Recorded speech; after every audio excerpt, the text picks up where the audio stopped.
Our own engagement with some of the farmers here, one of the things there is the issue of uncertainty when it comes to policies relating to the Land Expropriation Act. The minister, your colleague in cabinet, Minister McPherson, did try to really explain to them that actually this is not such a bad idea, even though they might have concerns.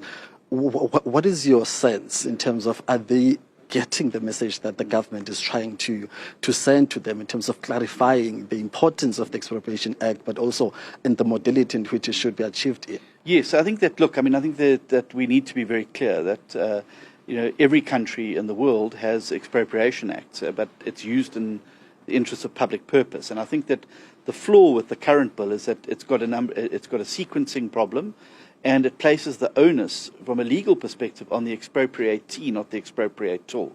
And I think that property rights are the bedrock of any foundational democracy and any flourishing economy. If you ever look at the most successful economies in the world, property rights are there. I think it is important to tell people in the space that Section 25 of the Constitution remains intact.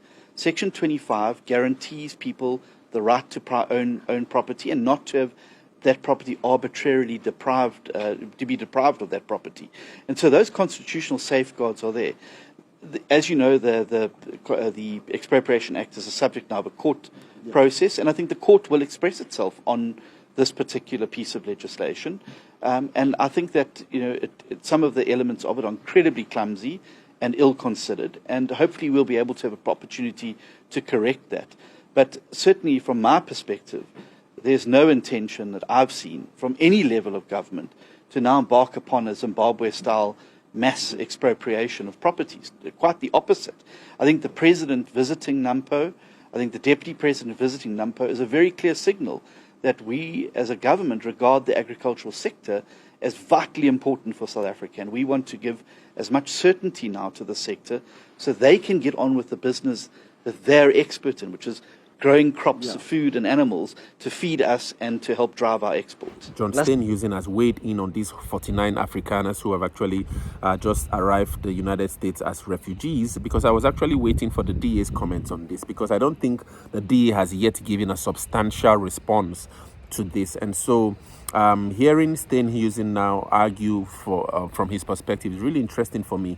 For one of the things I'm hearing from him anyway is the fact that he thinks that, many of them who have left, especially the ones who might be farmers, they might have made a mistake. He argues, this is from him now, because he thinks that, the GNU is making substantial changes in South Africa going forward, and that there's the biggest, I think this was where Paul Mashatile, vice president, attended the biggest agricultural or farming expo in South Africa, and he actually now showed the big things going on with farming in South Africa. South Africa is actually on the cusp of being the envy of the world, according to John Steenhuisen.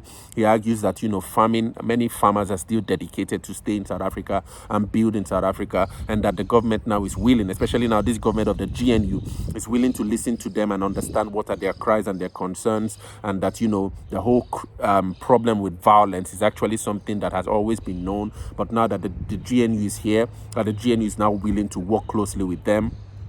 He argues about this whole Expropriation Act, arguing that every country has an Expropriation Act, but that, the GNU doesn't have plans to go the Zimbabwe-style land grabs, all right? That the GNU actually has, there's a clause, he actually argues that in that Expropriation Act remains intact, which provides protection for private property. This is according to now John Steenhuisen. You hear it soon. I'll be playing that video soon. But he then argues also about Godongwana's budget, arguing that it seems that the DA and the ANC have reached an agreement where there's now a workable budget that doesn't put so much strain on the people, especially in terms of VAT. But now that the Minister of Finance, Minister Godongwana, has done a really nice balancing act that, he thinks that South Africans would be appreciative of, and that South Africans won't be burdened too much with the new budget that has actually been signed. I think they reached an agreement, and really interesting interview. I think it's really important, if you're a lover of South Africa, to listen to John Steenhuisen on how he articulates the DA's position on this whole thing with genocide, this whole thing with Afrikaner refugees leaving South Africa, and then the budget coming in because the GNU now is argued to kind of like be on a restart. So anyway, let's quickly watch Steenhuisen break down some of these issues, especially as regards Afrikaner. I want you guys to really listen for yourselves on the DA's articulation of these white Afrikaners that have actually left South Africa, what the DA thinks, all right? Because I would believe that John Steenhuisen is speaking on behalf of the DA, and this is the perspective of the DA in terms of these 49 Afrikaners who have actually left South Africa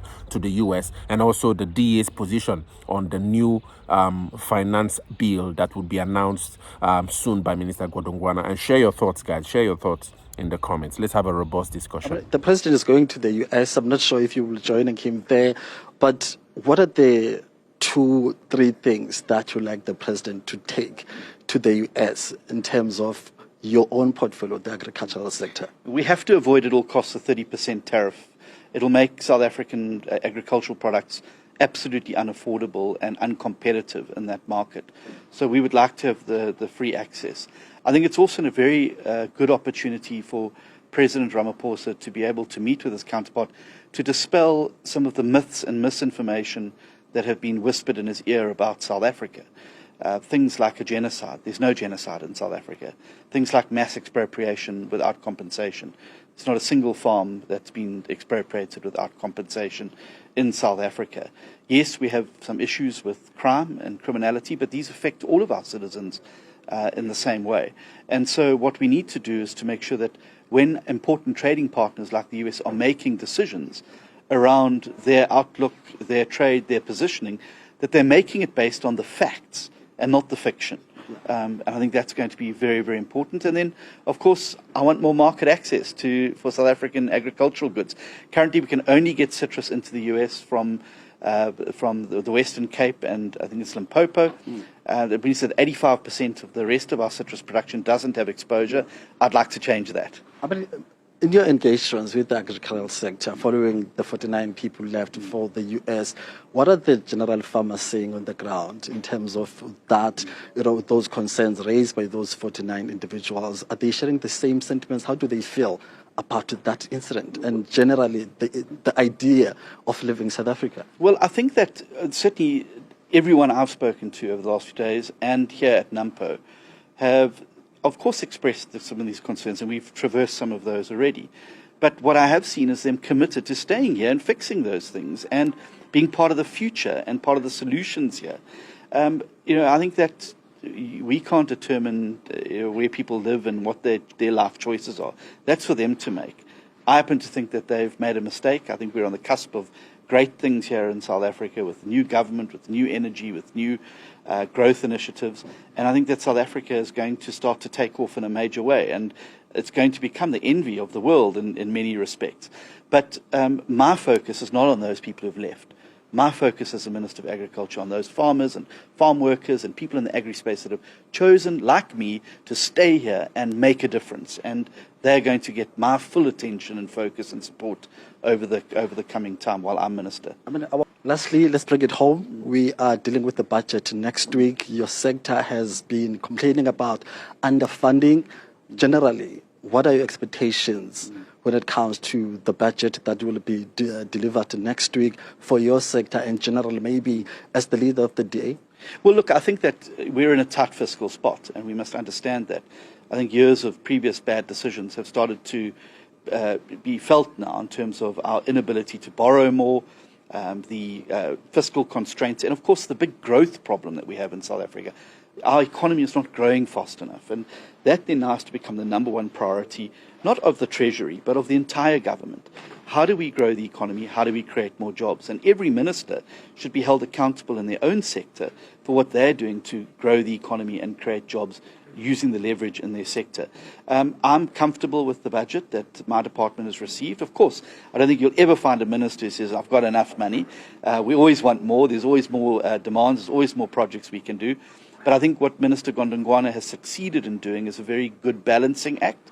And I think we're going to see a budget that will pass the House quite easily and we can then get on the process of building the economy. So you are happy, you are ready to support the budget by next week? Well, we have to see it in its final form, but certainly what I've seen to date, I'm incredibly comfortable with, and I think that Minister Gondongwana, as I said, has done a really effective balancing act that will see no extra borrowing and no extra taxation on an already burdened sector, no VAT increase, so that our people can breathe that sigh of relief. And I think that it's a sign that the government has listened to what the people have said, and we now have a budget that I think will I mean, it's never going to satisfy everybody, but I think it's a good start now for us to have a platform to start growing the economy, so we don't end up fighting over who's going to get taxed more, who's getting cut, and how we're going to spend.